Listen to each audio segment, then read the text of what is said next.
جی ناظرین، اس وقت آپ یہ مناظر دیکھ رہے ہیں راولپنڈی کے کہ جہاں پہ لیاقت باغ مری روڈ کے یہ مناظر ہیں جو آپ اپنی اسکرین پر دیکھ رہے ہیں۔ اس وقت پولیس کی جانب سے بڑی تعداد میں شیلنگ کی جا رہی ہے، شیل برسائے جا رہے ہیں اور لیکن اس کے باوجود جو ہے پاکستان تحریک انصاف کے کارکنان جو ہے وہ بڑی تعداد میں وہاں پہ جوش و خروش سے پہنچ رہے ہیں اور کئی جو رکاوٹیں ہیں وہ عبور کرنے کے باوجود وہاں پہ پہنچے اور جو شیلنگ ہے اس کا سامنا کرتے ہوئے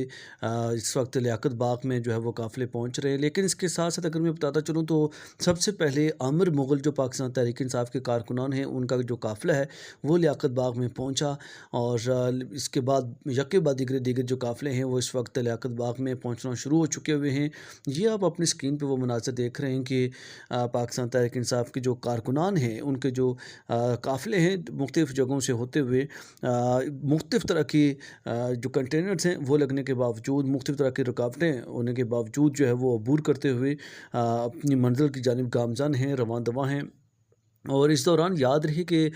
صحافی حضرات بھی بڑی تعداد جو کہ کوریج کے لیے پہنچے تھے، ان سے مختلف واقعات سامنے آئے جس میں دیکھا جا سکتا ہے کہ ان سے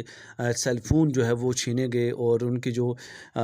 دیگر آلات ہیں جو کہ جسے وہ کوریج کر رہے تھے وہ ان سے چھین لیے گئے۔ راولپنڈی کی مختلف جگہوں پر جو ہے وہ کنٹینرز لگائے گئے ہیں، رکاوٹیں لگائی گئی ہیں اور اس کے ساتھ ساتھ اگر میں بات کرتا چلوں تو جو مین ہائی وے ہے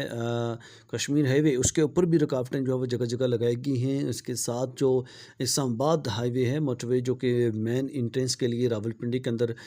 مختلف شہروں سے جس کا جو ہے وہ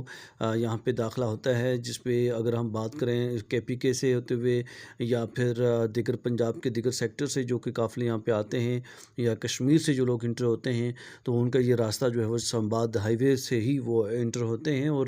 اس کو بھی جو ہے وہ اس کی یہ اسکرین پہ اب تازہ ترین صورتحال دیکھ سکتے ہیں کہ اس کے اوپر کس طرح سے جو ہے وہ شیل برسائے جا رہے ہیں اور لوگ اس کے باوجود بھی جوک در جوک جو ہے وہ پہنچ رہے ہیں۔ پولیس کی بھاری نفری موجود ہے جو کہ شیل برسا رہی ہے اور ان لوگوں کو آگے بڑھنے سے جو ہے وہ